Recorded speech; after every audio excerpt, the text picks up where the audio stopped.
Hello,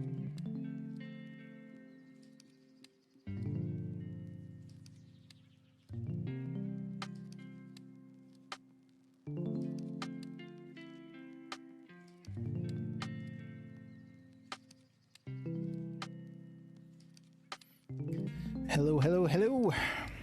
Welcome to the audio coaching stream. My name is James Hurley, as you probably guessed because you got here probably using my name.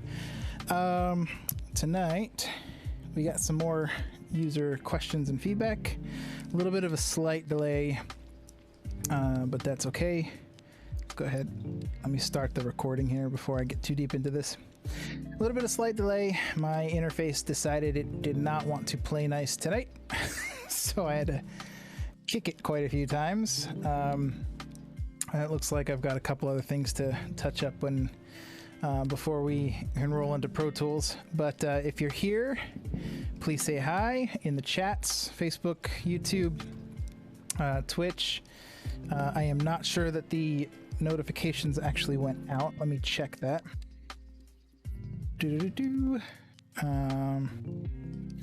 Believe that it's all live everywhere.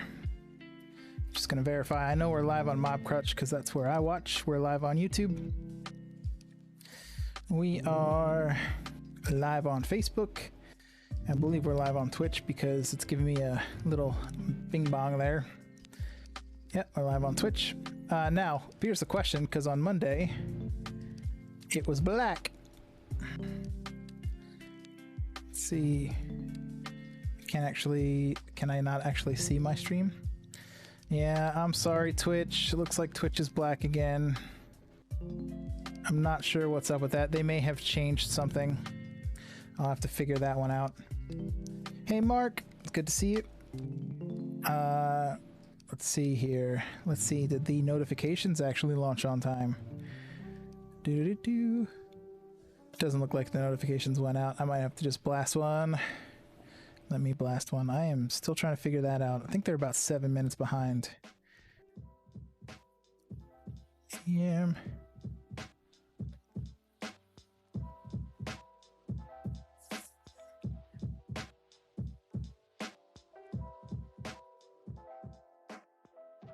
Let's drop in that tiny URL because tiny URL is quick on Twitter.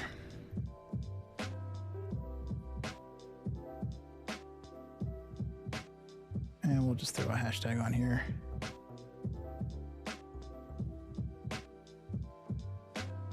Couple of hashtags. Because hashtag is life.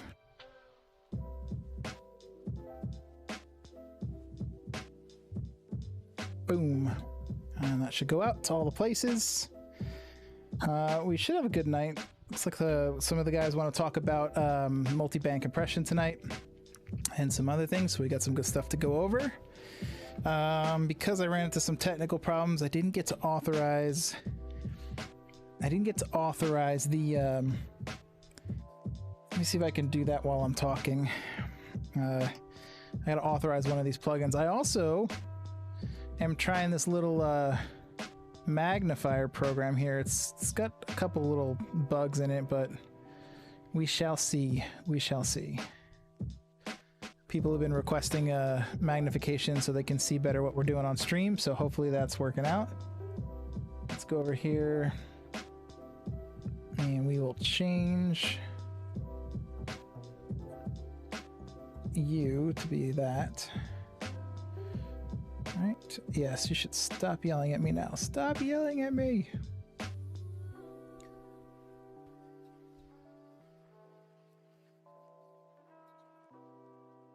All right, and then we will open up our last session we were working on. I know you guys can't see this right now. I'm just finishing up the prep I usually do before I stream because reasons and technical problems. I do want to actually look and see what OBS is going to be looking at, so I will keep that open for the moment.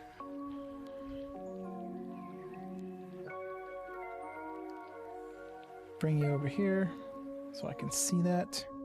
Let me know how everybody's week's been going. It's Wednesday, so we're officially halfway through Hump Day, if anybody knows that old one, let me know. I don't want to save the report. Come on, Pro Tools. Okay, so this little window's a little bit in my way, but that's probably not that big a deal. If I pull you down, make you a little smaller, tuck you down here to get out of my way.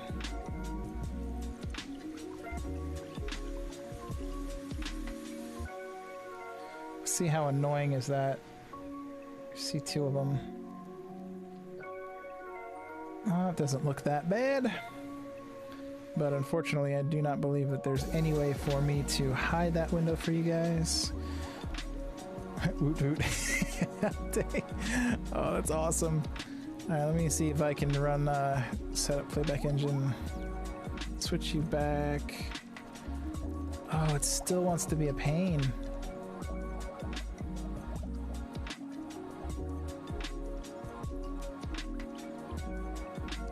Alright, Pro Tools, please behave. Orion, please behave.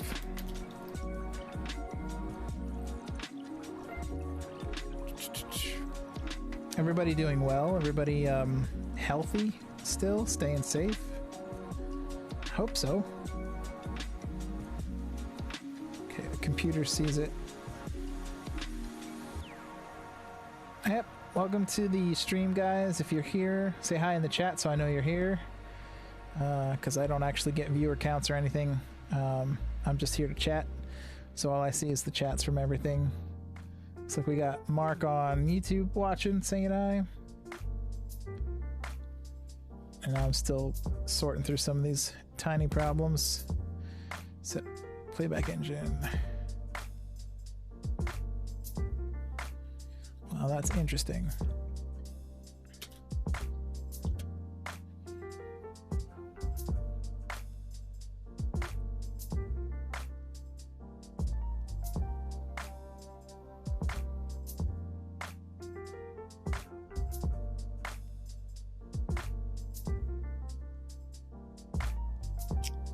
Give me a second, guys. I'm gonna try to kick this interface one more time. Seems like it's still being a pain. Hey Martin, good to see you. I am still here. Just give me a moment, guys.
How do I patch my DAW to OBS? No, so I'm running on my DAW. That's not a plugin. So Martin's asking on Facebook how I patch my DAW into OBS. What I've done is I run my normal studio mixing setup, and I grab a digital output off of my... Hey, Jose! Jose's on Facebook saying hi. Anyway, so I do grab a digital output off of my analog to digital converter after my summing mixer, and then that digital goes to a Dante, AES Dante interface, a little AVIO, and then put that on my network, and I'm using Dante Virtual Soundcard in OBS to pick up that. And I'm using a PC, so I don't have that many issues with the audio. OBS on Mac is a little bit touchy, so yeah, so that's how I get it in. But yeah, Jose, good to see you. Glad you got back safe from your trip. Jose's a great guy out here in San Diego, has a great company for LED walls and such things.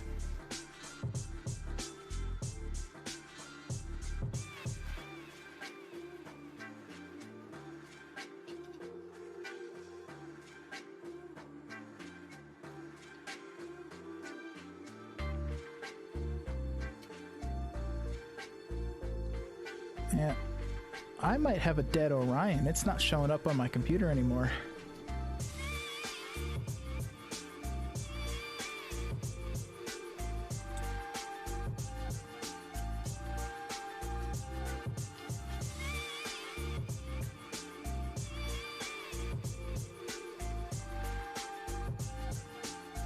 No, Mark, that's not a Hackintosh.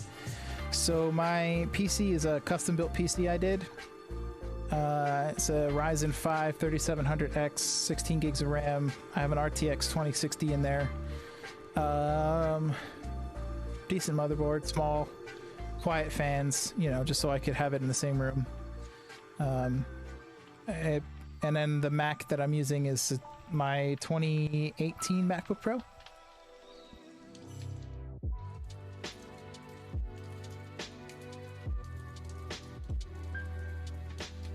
We may have to revert to repatching this over to Dante, which is not that big a deal. We can do it. I'm gonna go ahead and start that now. I'll just patch it in over via Dante.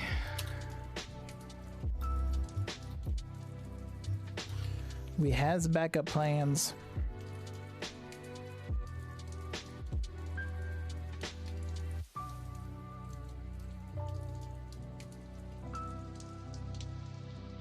We'll go ahead and start up. Protoss needs a key to get in.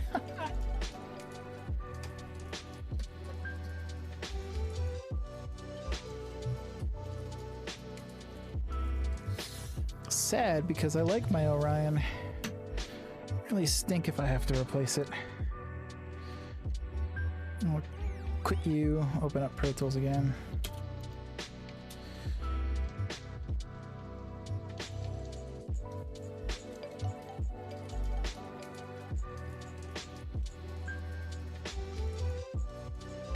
Come on, Pro Tools.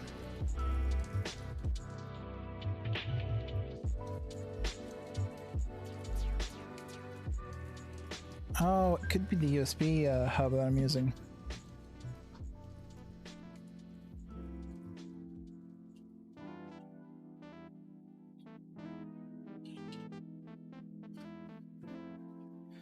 Boy, I hope it's the USB hub. That'll make my life a lot easier.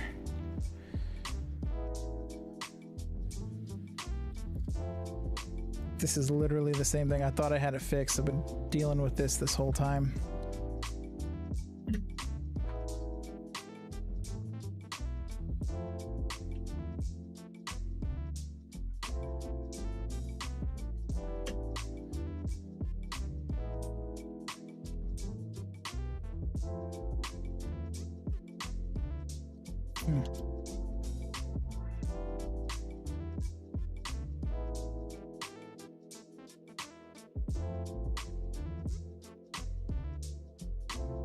Now it's starting to scare me a little.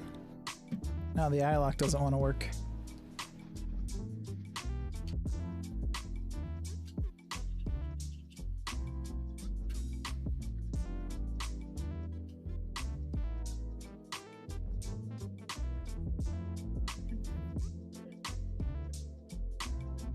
Let me see if I can grab another USB-C dongle.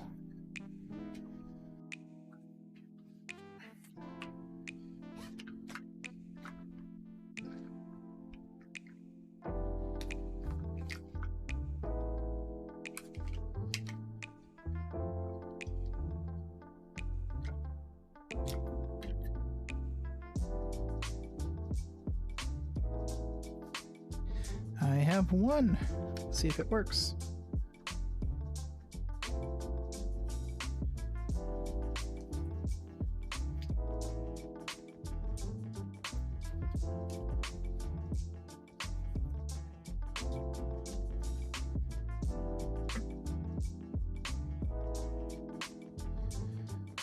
May need to do a good old trusty restart too. Let's go ahead and try that.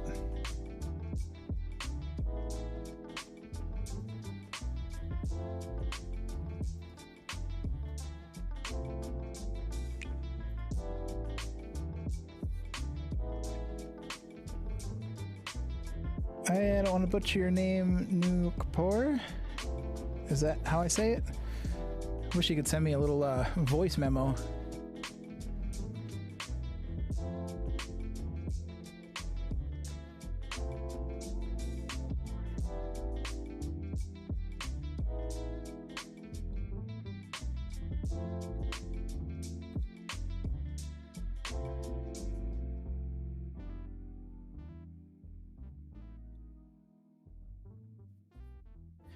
Sorry guys, we're just dealing with I don't know if it's a bad USB port or hub or potentially a bad interface, but my Orion does not want to light up right now, and it looks like my iLock too, which leads me to believe... Oh, well, there you go. It was close. I'm not very good with the names and not very good with the spellings either. I'm very bad with spelling all words, actually.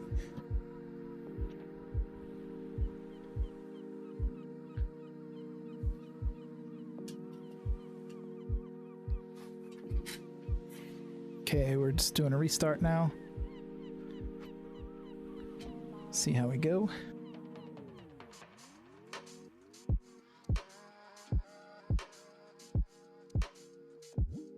I think we're doing a restart. Maybe it doesn't want to start up now.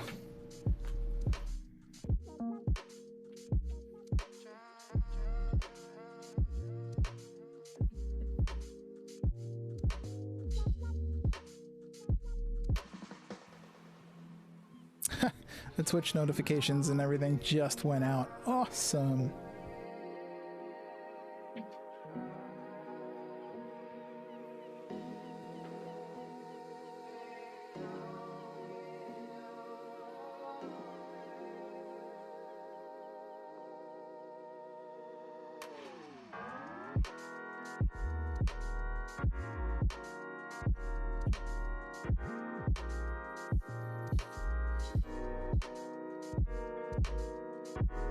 Alright, now it's coming back to life.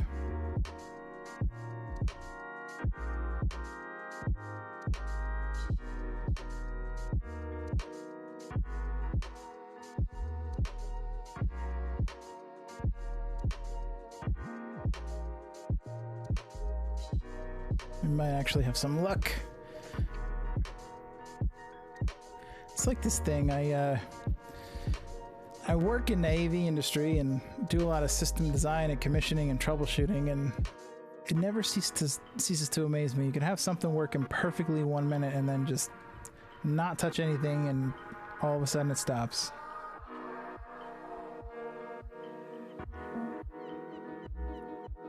It's probably the most frustrating thing. This gaming chair actually is a pain in the butt, literally.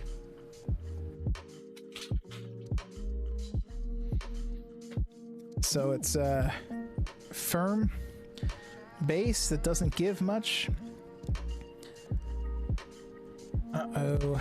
Why is my computer saying installing a software update? That scares me. Why is it installing a software update? I thought that was only a Windows thing, installs random updates.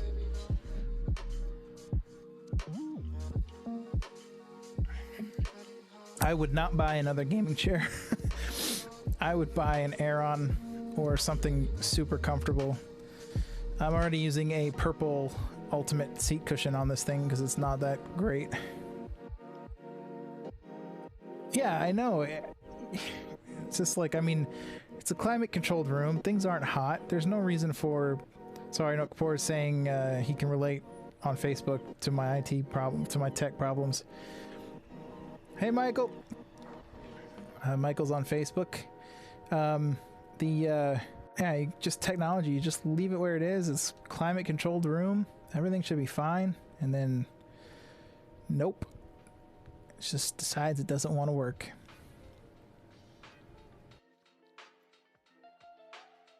So just waiting for this thing to boot back up again.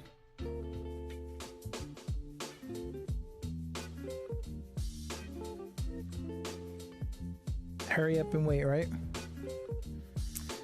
What games? Jensen's asking what games I'm into over on YouTube. See, that's a love-hate relationship. I love Destiny. I played Destiny from D1 into D2 vanilla campaign, and life got busy, so my friends and I just couldn't raid or anything anymore, so we all kind of stopped playing. I still love that game, but it's just Bungie's put too much into it for a casual gamer to enjoy. I've been a diehard Skyrim fan since it came out back on the original Xbox, I think it was. Let me try to kick this computer. The computer doesn't seem to auto reboot.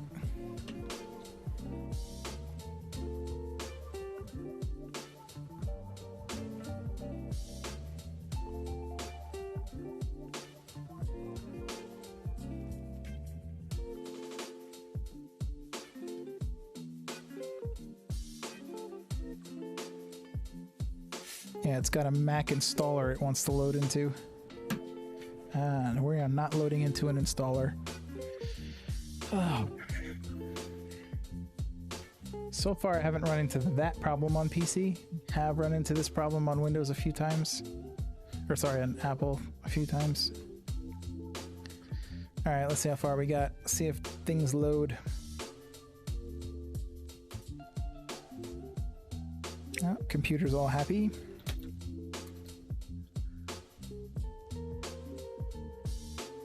Really looking forward to, what is it, 2077 Cyberpunk? Comes out in September. That game looks fantastic.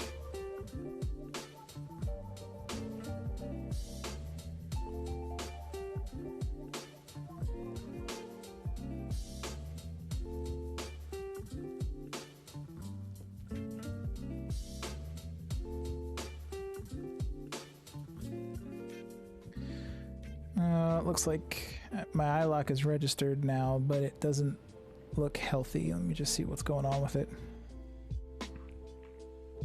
What other games am I into? I enjoy like killing time on SimCity and stuff.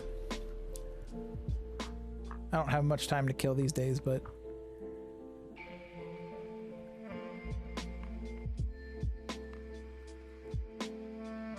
see if Orion is coming up this time.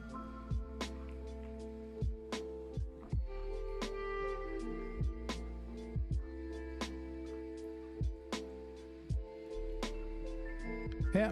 Okay. The Orion does want to wake up. That's promising. Let's see if DVS is still on. I'll shut that down for now if it is. Don't need that killing my CPU.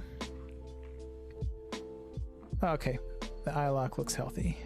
All right, promising, guys. Let's open up. Actually, we'll quit that and we'll open up.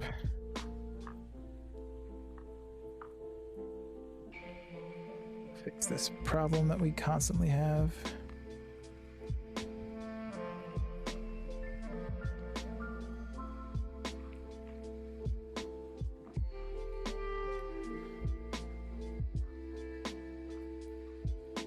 Cool. And then we'll fix.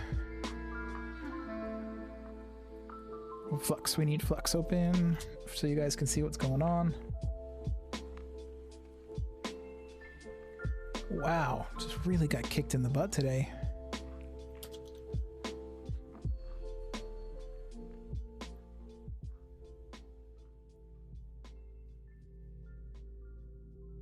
There is a magnification app that I just started using. Where is you magnification app? The thing that stinks with that is I cannot for the life of me remember what it was called. Zoom. Maybe it was Zoom. That's an easy name to remember.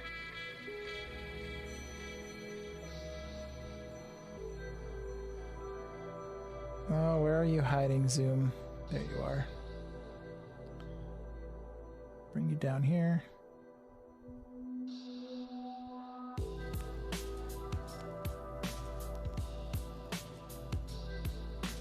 Open Pro Tools.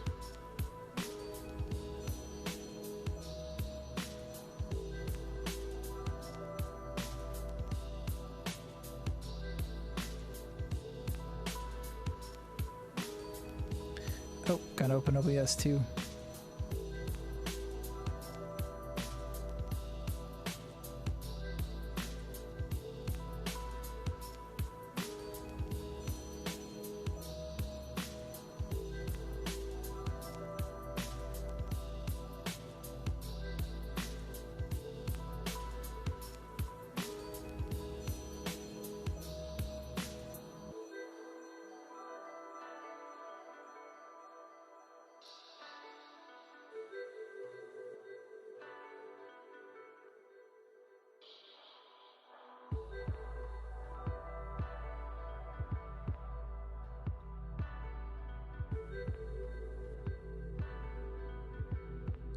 Sweet. All right, that looks like it's working. I'm all happy with that.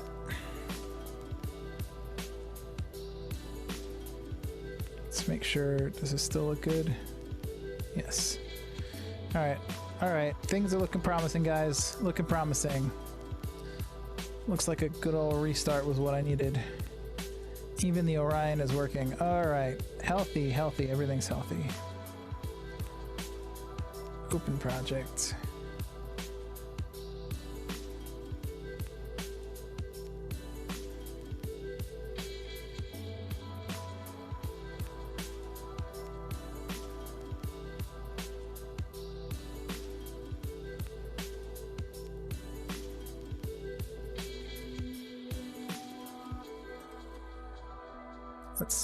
Let's see.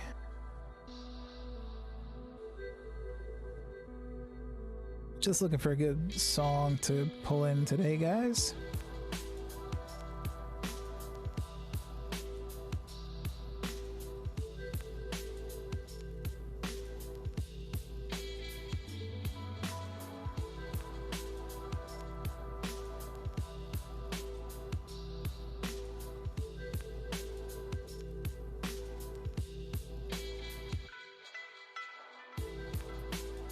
Try this one.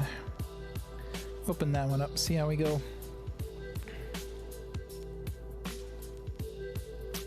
Oh, I really have to get rid of that program. Got this program called StagePlot Pro that has the same extension as Pro Tools, and no matter what I do, change the default application, it still opens in that program.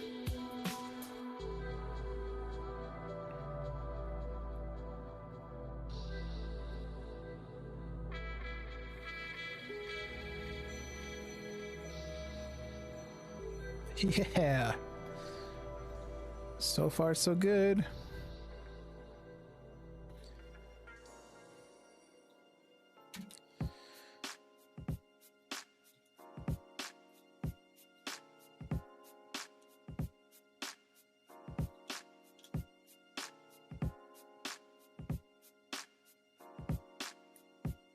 And we'll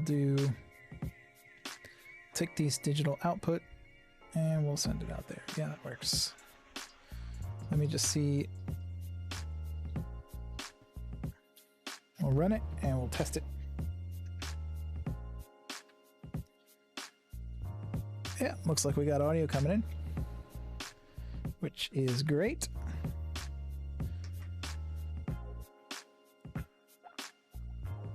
Switch into studio mode just so I can verify everything still looks good before I flip over. Yes.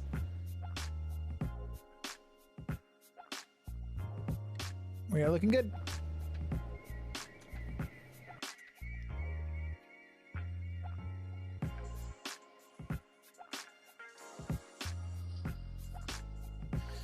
Awesome. All right, let's get started with this now. So we're gonna go ahead and kill Spotify. We'll flip over to the mix rig. Hey, look at that. We got noises. Noises is good noises. And we'll stop playing. Awesome. All right. All right. Quite a late start because of technology being a pain in my butt. But let's go ahead and pull up some of the responses today on social media from people. And see what everybody's talking about today. As normal, we've got the trolls that their accounts really should be reported because they are not wholesome. Let's see. So we got coming in, first responses were how to effectively use delay on vocals and guitars, etc. That's a good one. Frequencies, I love it. Side chaining, yeah, we haven't gotten into that yet. Multi-band comps for sure, more multi-band. C6 best case uses compared with F6, which I've been using recently and have not bought C6. Now I believe, because I'm not an F6 user, but I believe that F6 is the dynamic EQ from Waves. Waves F6, let's see real quick here. Yep, that's a dynamic.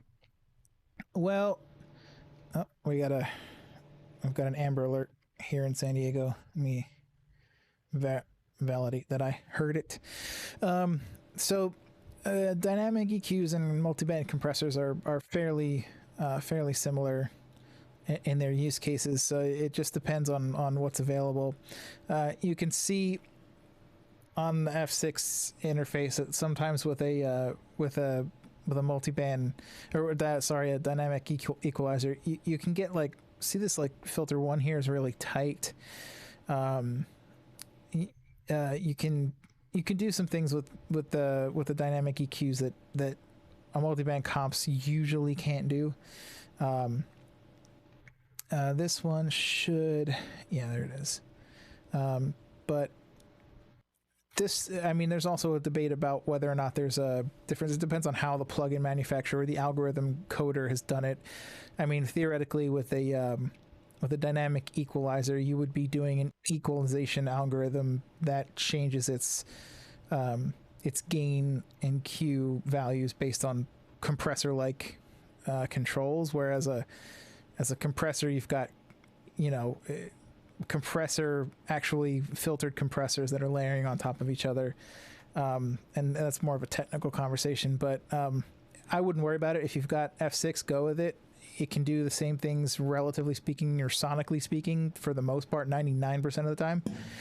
Sometimes it can do more than like a C6, and it's worth just sticking with it. But let's start with the first one. Let's talk about delays. So this song's actually a really, really great example. Let me just see where we're at on overall volume.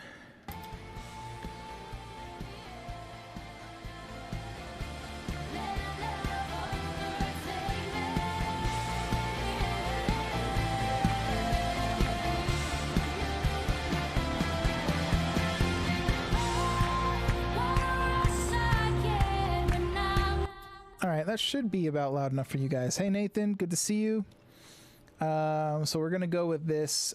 This is a great example. So we're talking about delay on vocals. There's a couple of different types. You can have right now I've got like a sort of a slap fill going and a standard like,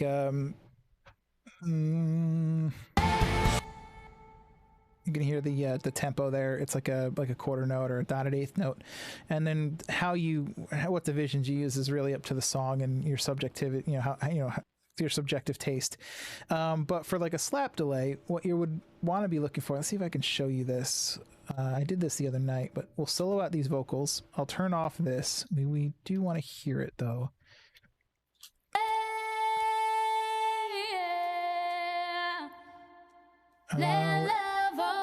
What I really want is just the solo vocal right now, so we'll go do here. Let me know how the little magnification thing is working out for you guys. I'm alive in you, you have made me new. So your love has taken If the extra reverb is too much there, we can get rid of it. I'm alive in you. You have made me new. Your love has taken this is a slap. over me. You and I this is without it. As the waters rise. So there's a little bit more magic going on in here than just the slap. So let me go ahead and see if I can't. We'll copy that. Let's see if I can't get rid of that extra magic just to show you what would happen without it. Feedback's down. Depth, we're not going to do depth. Rate, we're not going to do rate. We're going to turn those off. And we've got like 31 on one side, 50 on the other. Just a standard slap delay. I'm alive in you. You have made me so without new. It, your love has taken over me. You and I collide as the waters rise. Through the flood of mercy. See? So you can add some wetness and width to it just like that. And then I usually just do alternating pitch changes on. Let's see, can I remember the paste command for this? No, I'm just going to do it this way. And then I add some little pitch variances in here to make it a little bit more thick. You have made me new. Your love has taken. So that's just like your standard slap. And then for the good old-fashioned dotted quarter, whatever. I'm alive in you. You have made me new. Your love. So what I do is I usually take off a little bit of the top end. You can see here. So I'm taking off about 9K. Just keeps the sibilance under control in the repeated sound. And I also take off some of the bottom end of a vocal. That keeps it sort of the main vocal fuller. But what I don't want is I don't want this vocal to, let's go ahead and show you this. Let's go pre and we'll solo this out and we will, yeah, no, that's not what I wanted. I'm still getting used to, there we go. So I still want to keep it a little bit natural sounding, even though I'm taking some off. Another thing you could do is go with like more of a tape sound that has a, like more like a, let's see if I can do it with this. I'm alive in you. You have made me new. Your love has taken over me. You and I thinner. That would fit in the mix just as well. Or some of the tape emulated delays actually have more of a tone, more of an actual tape grit going on and distortion.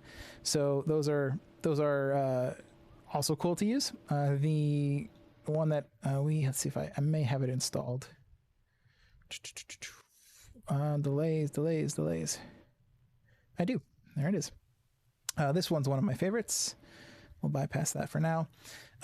So this one, obviously it has quite a bit of noise in it. So I'm going to go ahead and turn this analog off because I don't need that extra noise.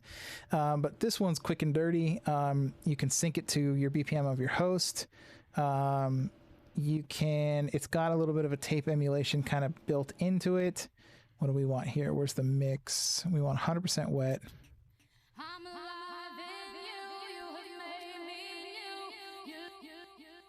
So we can go ahead and take this down to, oh, sorry, we want a longer.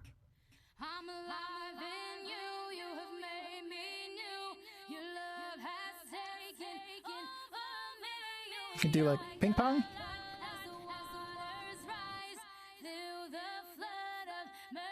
So this one's pretty cool in that regard. And then, of course, you could always, oh, here's a really nice, when you link these,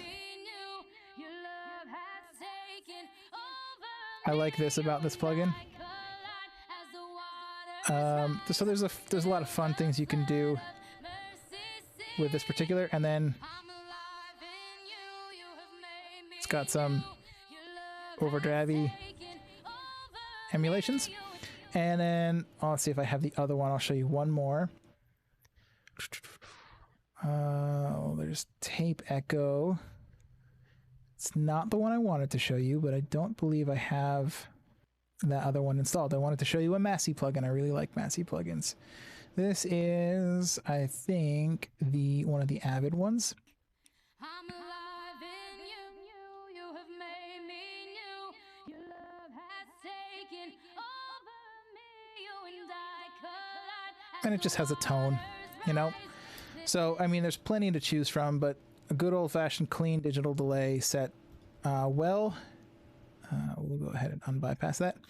Works just fine. So I'm using one tap on this. I'm not even using the others, and the tap is just a position. Well, it's a throwback from where you might have different heads on a tape machine or something like that, or where you're going to tap the signal again and delay it again and then repeat it. So if I wanted this one to be quarters and then dotted eighths and then whatever, I could do that by instantiating more taps into this delay. I'm alive in you, you have made me new. Your love has taken. So yeah, pretty straightforward. What else can I tell you about delay? So delay, when dealing with the electric guitars, let's see here. Are you able to zoom out a tiny bit on the Mac? Yes, I can. We have power. We can do this, I think. So Mark's asking if we can zoom out. So let's go 200%, and then we'll hide this thing again so you're not seeing two of them. Down here. Let's see. I was late, but you answered my C6. I did answer the C6 question. I would, sorry, Daniel on YouTube. I would probably, if I had F6, I would only buy C6 if I absolutely needed it. Like I was going to mix an artist that had sessions from the studio that had C6. F6 and C6 do relatively similar things. The difference between a multiband compressor versus a dynamic EQ are way more on the technical end. Their practical applications are very similar. Walk us through how you would prepare your venue and room for. Yes, I got that note. And we'll definitely be going over that. I'm just trying to get through the Instagram ones quick. There's a few of them. But delay on the guitar. So let me show you really quickly what I would do for delay on the guitar. I would do a stereo aux return because that's what we need here. And we'll call this one EG delay. And I will put on, what I would do is, what's a good one to use is this other time adjuster. Where are you? Maybe they moved it under here. Used to be under other a long time ago.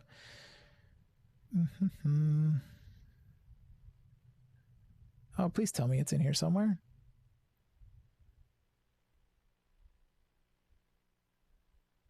It's gotta be in here. Oh, maybe I was in the wrong menu. There it is, time adjuster. I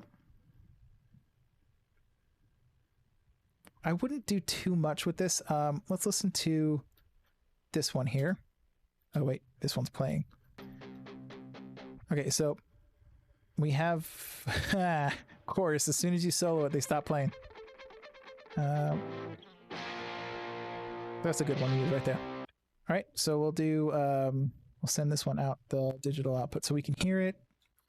And then because it says EG delay, we'll just send to new track in Pro Tools. Oh no, track in Pro Tools, and then we'll go EG delay. And we will, actually, here's what we'll do. So we'll do a follow mix pan. And since this one is panned over to our left, yeah, like so, I'm going to head and reverse pan on the return. So now if I was to just turn this up. Oh, sorry guys. So it'll be pulling it back over to the center. But we'll go in here, and here's what I might do. So I might do anywhere from, like, it's called the has delay, like has effect. So I would go anywhere from 7, and I'll show you what 7 samples on. It's easier to, when you're dealing with that, it's easier to just do this. We'll type it in, 7.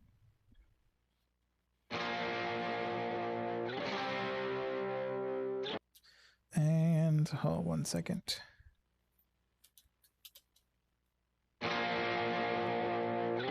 Right, not too much crazy going on. 11. Let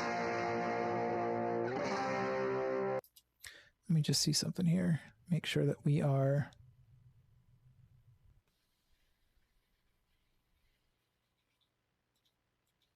I'm hearing something funny, guys, so I'm just trying to double check everything. Let's turn this off for a second. Yeah, okay, there we go. That's what I expected to hear. But you'll see as I increase this, let's go to 14. Now, be advised that as I do this, I'm actually putting in more... I'm putting in a lot more phase problems when I do this, but when I tuck this up, and I will mute it. So it pulls it over a little bit too much. Let's go back down to 11.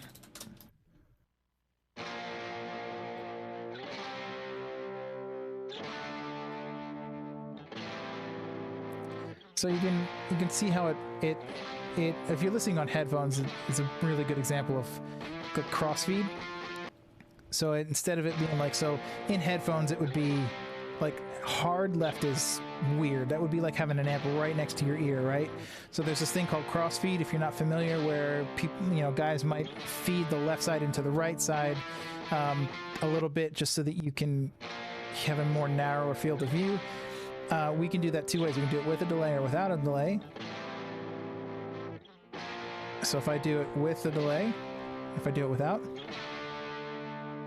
so it's just a little bit narrower.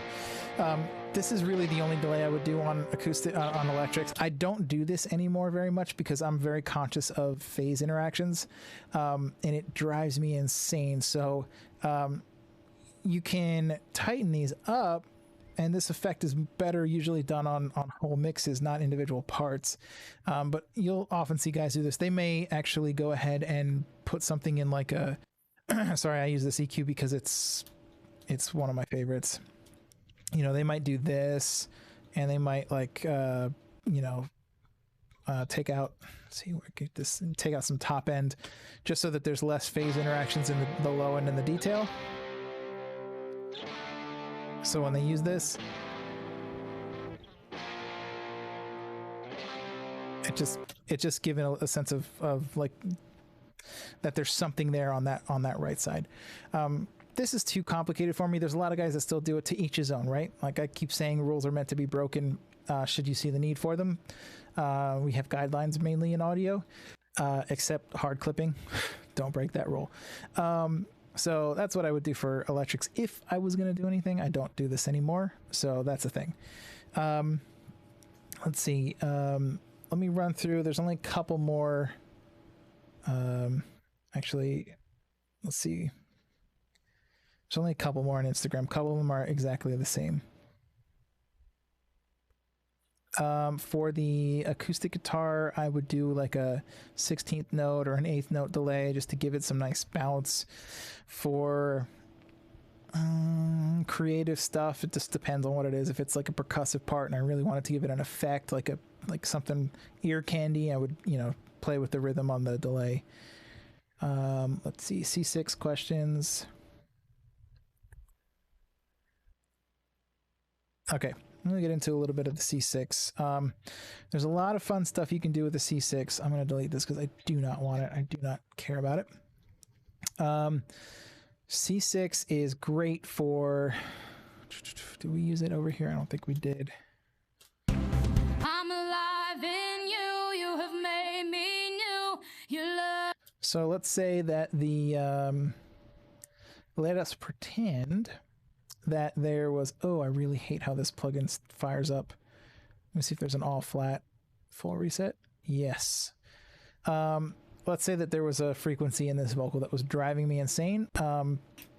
And if I pull an EQ out, it would just affect the whole thing, but there's parts where it sounds sweet and I want to keep that.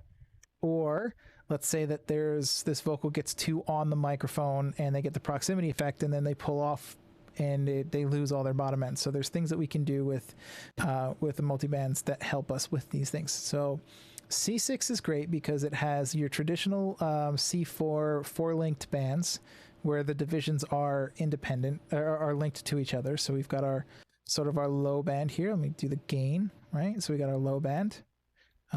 We've got our mid band. We'll zero you out. We've got our upper mid band and we've got our high band. Now, if I was to move these division points, you can see how they are tied together. Now you see these other two blue ones that are there, they can move anywhere we want them to move, right? So if I do this, I can move this guy wherever. This is sort of maybe one of the benefits of F6 over C6.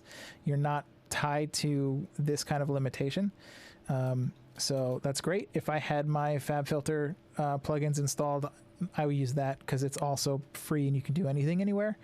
But let's start with the gnarly vocal tone that when they get angry it sounds horrible, but when they're soft it sounds pretty, right? I'm alive in you. You have made Could solo out the band. Your love has taken over me. You and I collide as the Let's just assume that it's that. This vocal actually sounds pretty decent in the mix, but let's just assume it's that. So then I would make sure that my range's got some range.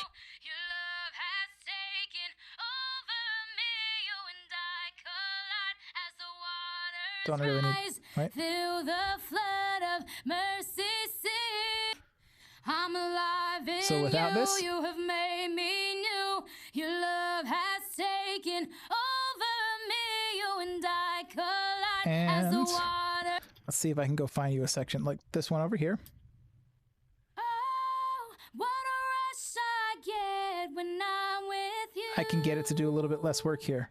So you hear that? You're not pulling out. When I'm with you. So that nice tail there, that nice note. If I was to maybe do right around, what was that, 2.6-ish, and we were sort of tight, if I was to just have this in the whole time. When I'm with you. And this is probably a bad example because it probably sounds good without it, but When so I'm with, we'll bypass this guy. when I'm with you. There's like nice detail in there, and if I take it out all the time, When I'm with you.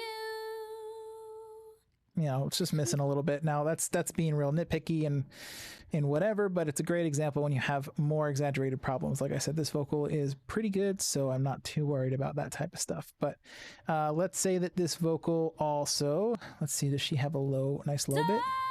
Nope, high. Oh, She sings lower. I think she sings lower up the front. hear the waters roar. There, good example. Okay, so let's assume that she's really on this mic and, you know, I wasn't able to control it with just a low pass or a high pass filter. I might get in here to a C6 and I might go, let's go down with the range. Let's turn our Q up. I like high quality. This is me. I like high Q on this stuff. And let's bring this up somewhere around 150, 160, 170, somewhere in there. Hear the waters roar. Tides are And- steady pulling me. I'll be on the shore. All right. I can then control that low end proximity with this. And then maybe when they get louder, Alive in you, you have made so there's me less new. low end for Your it to. love has taken Now it's just hitting the thumps from the breaths and the P's and stuff. So great little trick there. Also, you can use this thing as a de-esser. Right? alive in you, you have made me new. And we need some range. So I do this quite frequently. You have made me new. You Just want to make sure we're getting mainly S's. Again, this is... Here, let's do this. Let's take the de-esser off.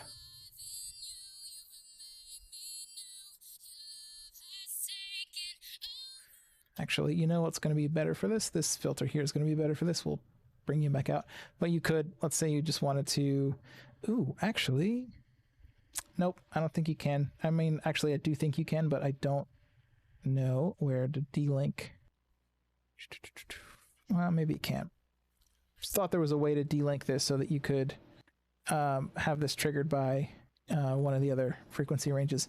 You could do that with FabFilter real easy, where I could have a shelf like this one here, and then only trigger it with like the S's in a very specific range.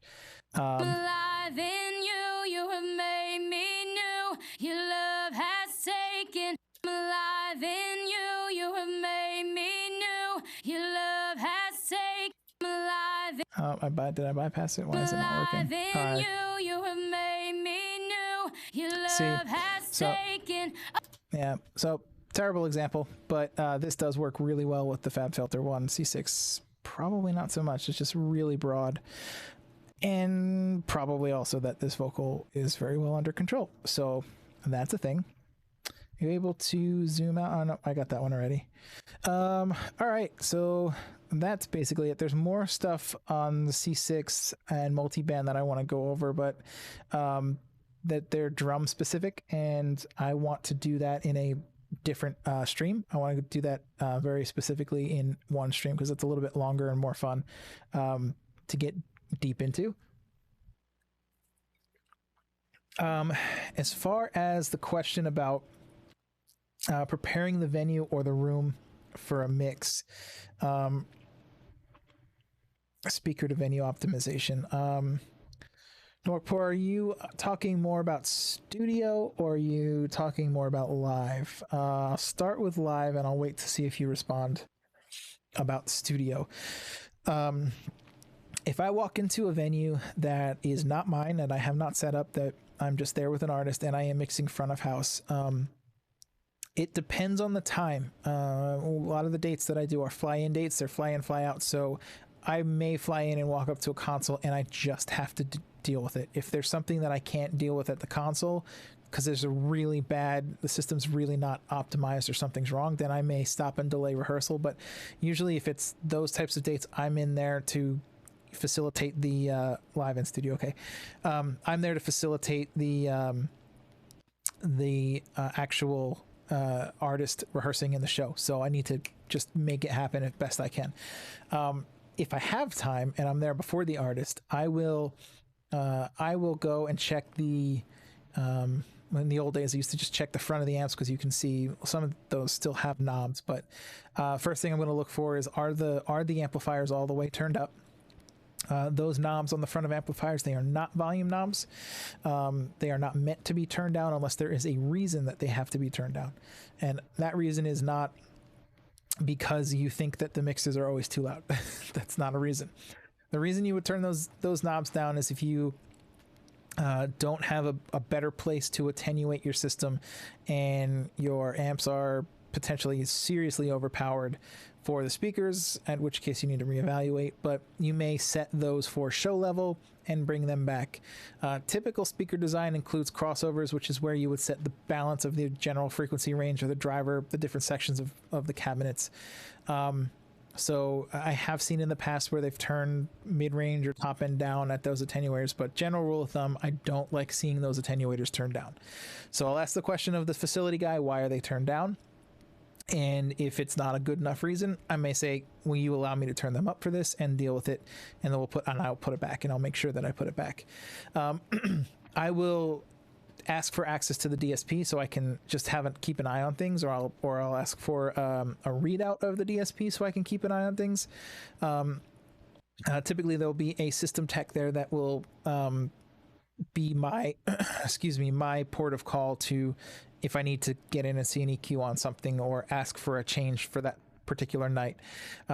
Good, well-designed systems will have a really great commissioning, and that system tuning will be locked in, and then that will be saved, and then you'll get an EQ that you can mess with that's before that, just to dial in taste for the particular engineer. So getting to that point, if that's what I have, if I have a multi-band or a parametric EQ, that's the house EQ that I can, or the engineer's EQ that I can mess with, I'll play songs that I know really well, and I will listen to how that sound system is reproducing that song. I will listen to coverage throughout the venue. I'll walk up and down the length of the room so I can hear how the sections change through a line array or whatever. I'll walk side to side so I can check on all my peaks and my power valleys and my power alleys. I'll just really get a good sense of what is happening in the room and what the PA is doing. From there, I'll either make EQ adjustments to bring both the room and the performance of the PA more in line with what I think is happening. I forgot to say, normally when I walk into a venue with the PA off, I might clap or something just to get a quick example in my head of what the room kind of does with early reflections and high frequency reflections, because that's quite helpful. But I will ask for maybe the subs to be bumped up 3 dB or 6 dB, or I might ask for the bottom boxes of the PA to be shaded a little bit because they're hammering the front row too hard because they weren't steered properly, or just whatever's going to make the room feel better for me for the show. There are some things that happen when you fill a room with an audience, like as all of a sudden you've got 3,098.6 degree bodies of warm water effectively heating up the air at the lower level, and that air is going to rise and it's just going to start moving high end up away from them. So you have to know what's going to happen to the room. Dave Rat, I believe it is, it could be somebody else, but I think it's Dave Rat, will actually heat up the room to be closer to like 76, 78 degrees, to emulate more of what's going to happen when the room heats up. And then sometimes I might just take one of the wireless Beta 58s or whatever, and I might talk into it so that I can make sure that whatever tuning adjustments I've done sounds really great. Remember, vocals are the most important thing, so I want to hear vocals. And I've done it enough so I know with my head voice what I'm hearing. But if you don't understand how that works, maybe have somebody that you know their voice and have them talk into it for you, and then you do it too, so you start to learn. Once you've dialed it in, it sounds good. So once the PA is dialed in like that and the vocals sound good, usually there's not much messing with it beyond that. If the PA is underpowered and it's going to limit, I need to know that. So I will drive hard during rehearsal and make sure that I know where that line is. Also, driving hard during a rehearsal is a good chance to trip breakers in case your system doesn't have enough mains power, and you'll know that, so you'll find out where that line is. That's pretty much it, and you got to get that all done relatively quickly because you've got to load show files, you got to get to line checks, you got to do a whole bunch of things. For the studio, it's a little easier. So if I'm walking into a studio, I'll look at the selections of monitors that they have available. Usually a decent control room will have a set of soffit speakers, or they may have a few sets of near fields and mid fields. If they have ones I know, I'll ask for those to be put up. And or if they have just a whole bunch of exotic ones, I might just throw them all up and play some music and listen to them. I usually set them up so that whatever my distance from my ears really straight forward to the horizontal plane of where the monitors are sitting. So if that's the meter bridge or whatever, I'll measure that, and then I will move the speakers in so that from my ear to the speaker, it measures the same as that center line straight to that horizontal plane. What that does is it puts the monitors closest to an isosceles triangle or an equilateral triangle. So all three sides, the distance between the speakers and the distance to my ears, are the same distance. And then I will turn them in so that they are facing me.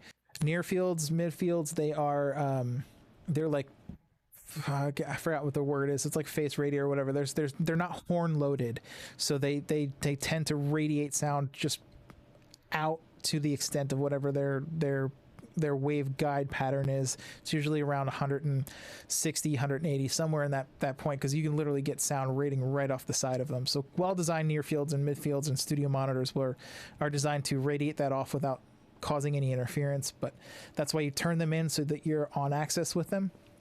And again, I'll listen to music, and for studios, as long as it's treated, because most of them are, I'll just listen to music for the entire time that I'm setting up a whole playlist that I know.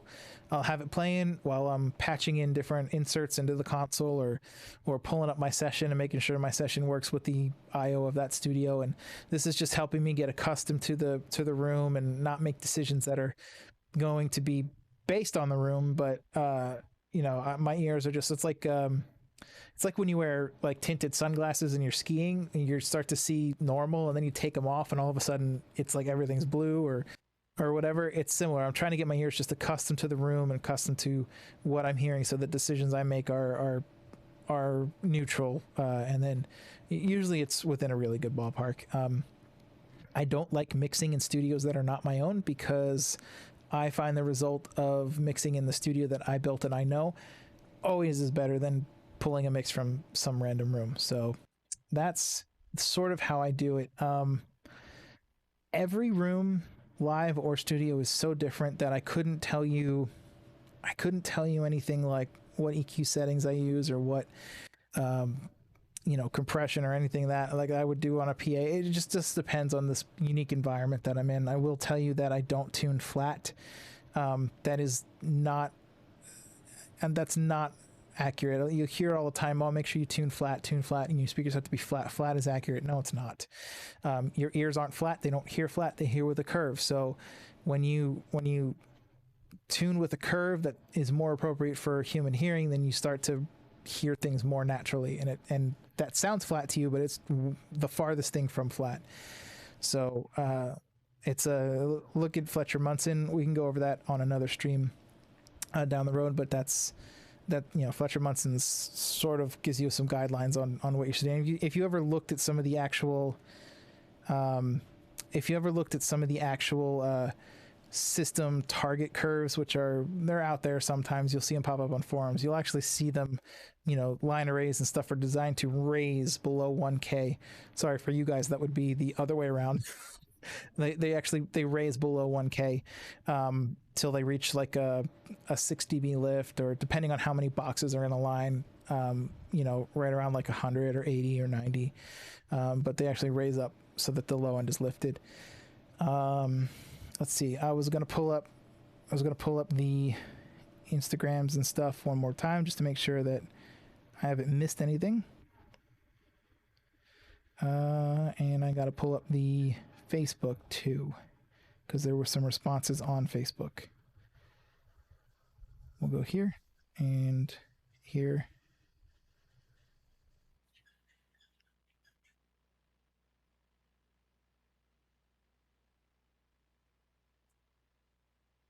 Effects. Would love to go deeper, enough that you can notice. Oh, okay. So I said something in a previous stream. This is good. This is good to go over. So I said something in a previous stream about effects, right? So let's go ahead and take this off, and let's take this off. So we have a mix here.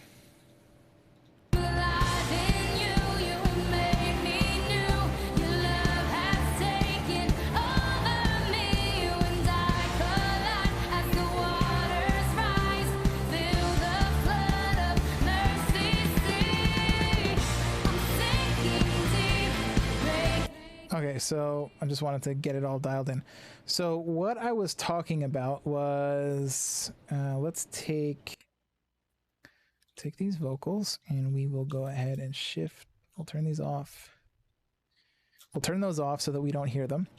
And we will have dry vocal.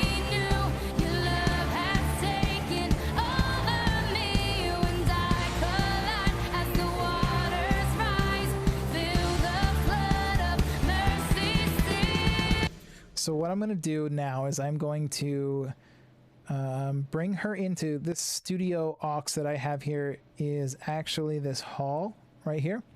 And it is I'm using Arverb, long dark hall. I think it's somewhere around 4.5.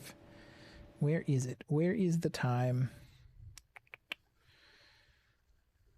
I'm just having a mind blank right now. Here it is, almost 4 seconds long. So this is a nice warm hall, and it's the emulation of the room that I'm using.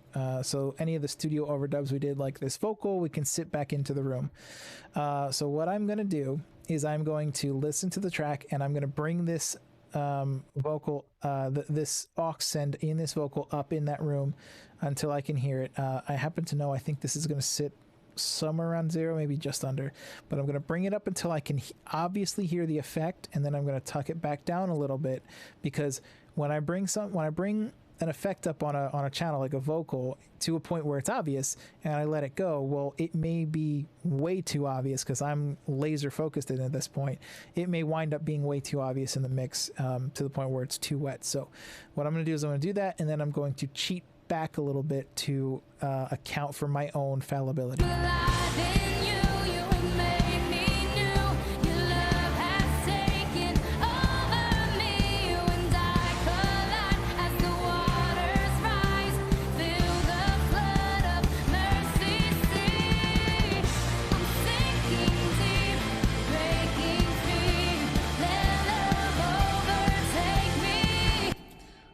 So, hold on, I just want to make sure we are not getting.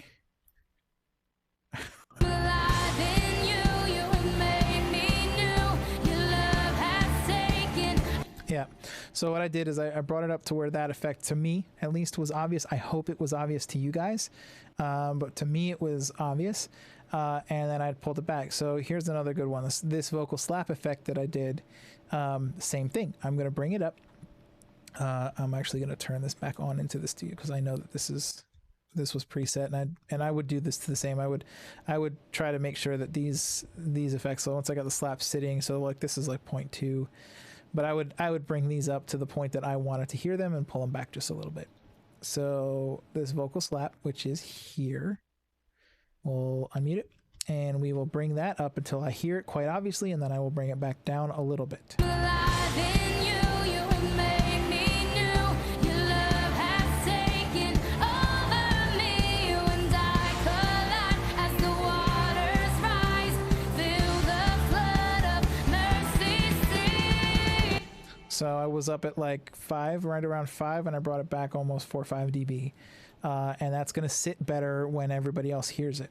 And I would do this. I would do something similar with these other vocals. Now these ones, I think we sat a little higher because they're BVs, and I want to fill them out where I want her to pop a little bit. So I don't want her super wet. I do want her wet, but not super wet. And wet being like this here. See, right? So this is 100% wet. This is 100% dry. The 100% dry would just be the original. 100% wet would be all of the reverb. You could, if you had an effect like this on the vocal channel itself, you might dial in somewhere in the middle, so you have, you know, plenty of dry signal and then a little bit of the wet signal, which would, sorry, it would be more like this. Or if you really wanted to wash it out, you would do that. But for aux return, we want 100% wet or wet solo. Some of the UAD plugins have a wet solo button, so that we can drive our channel into that plugin and hear just the effect of it back. So we'll do that delay, I believe is what we're on now. This one here. Unmute it. Alive in you, you have made me new. Your love has taken over me. You and I collide as the waters rise. Feel the flood of mercy see. I'm sinking deep. So there we go. Now when I stop, obviously you're going to hear a lot of it because there's nothing else playing. But in the mix, what I'm doing is I'm giving that vocal a little bit of echo, a little bit of bounce. If this was live, I actually have a DCA that I always program in that allows me to bring up the delay and bring it back whenever I want, so I can do delay throws. So like on this line, like let's say I'm alive in you, I would go, I might throw it up for the last word you, so it'd be I'm alive in you, you, but it wouldn't be alive in you, alive in you, alive in you. It would just be the one word, which cleans up the mix a lot. So when I'm not doing that, I'm just running this nice quarter note delay behind the whole vocal the whole time. I'm tucking it back, just using it as an extra fill and for the vocal. So this is a live record, but we only have four total vocals here. So I'm doing a couple things to fill out that vocal sound. We didn't use the plate, but I would do the same thing. I would bring it up till I hear it really obvious, and then I would bring it back a little bit, because I know that for me that would be too much. And this is most people. It's a good practice. We hear a lot of guys talk about this, where they say turn up the effect and then till you can hear it, and then back it off just a little bit. And then you'll wind up with a balance that's probably a little bit more acceptable and not super wet vocals. It's not the 80s, even though we've kind of gone through some of those fads. We want to make sure we have some clarity in most of our mixes. And I don't know what I just did. That was awesome. Can I bring it back? No. Okay, stop doing that, Hurley. Here we go. Bring them back this way. I have a PC keyboard on a Mac, so all of the key commands are so different. Oh, it's just because they flipped the those two. We're at the end of today's questions. So is there something that somebody wants me to go more into detail about, or are there any questions that haven't been asked on social media that I can go over? I will hang out for a few more minutes and I will answer any questions anybody's got. I don't know. I'd love to hang out for a few more minutes because we did get a late start because of whatever technical problems I was having. I'm just going to go check one more place on social media and make sure that I've seen all of the things. No comments there, no comments there. Here we go. Oopsie, I did not mean to do that. Sorry, guys. Turn that volume off just in case I go to a post that has audio like that one did. Okay. Nope, we're good there. I've answered all of those questions today. Yep, I think I've answered that question. So, anybody got any questions? Everybody doing good? I think that on Friday we might just do the more into that multi-band compression. I'll get these FabFilter wherever they are here. I'll get these. These are licensed on the another user accounts on this computer, so I've just got to get the licenses entered, and I don't want to do it on stream because I don't have a quick way to blur that out. But I'll get these running again so I can show these off and just show how much more resourceful and or easy to use these plugins are. Oh, thanks. Let's see, the William Connor over on YouTube. Thank you for that.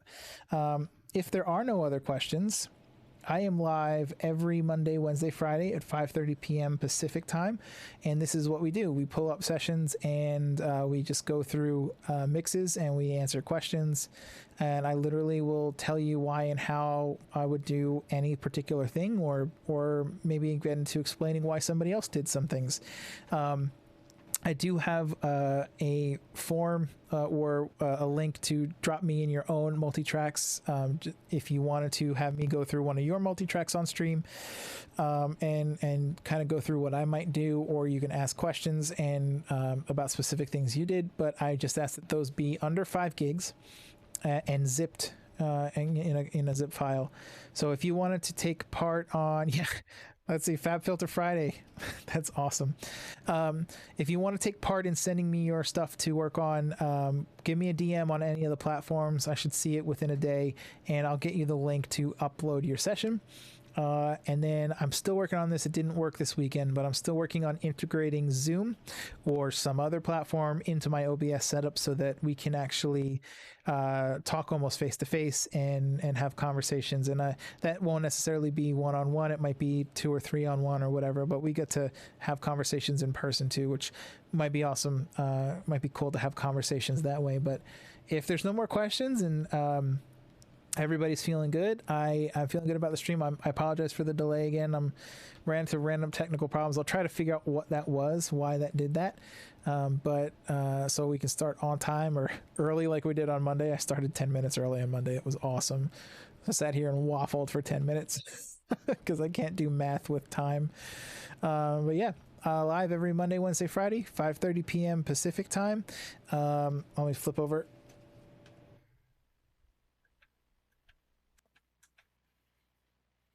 There we go. Live Monday, Wednesday, Friday, 5:30 p.m. Pacific time, YouTube, Facebook, and Twitch. Make sure you subscribe if you haven't subscribed to YouTube at least. Get the notification bell to know when I'm going live, but I do blast it everywhere. I don't ask for any money. There is a Patreon if you really wanted to go find it. It is bare bones right now. I'm going to probably flex that up a little bit because, or fill that up a little bit because there's been some people asking about that, but it is what it is. I'm not going to pressure anybody for any money. I do this for free because I love sharing anything that I've experienced with you guys and seeing you guys win.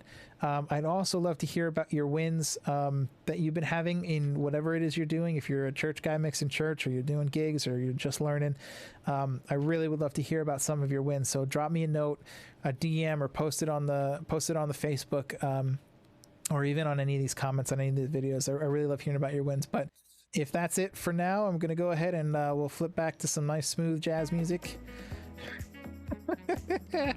Gotta love this lo-fi playlist. It's awesome.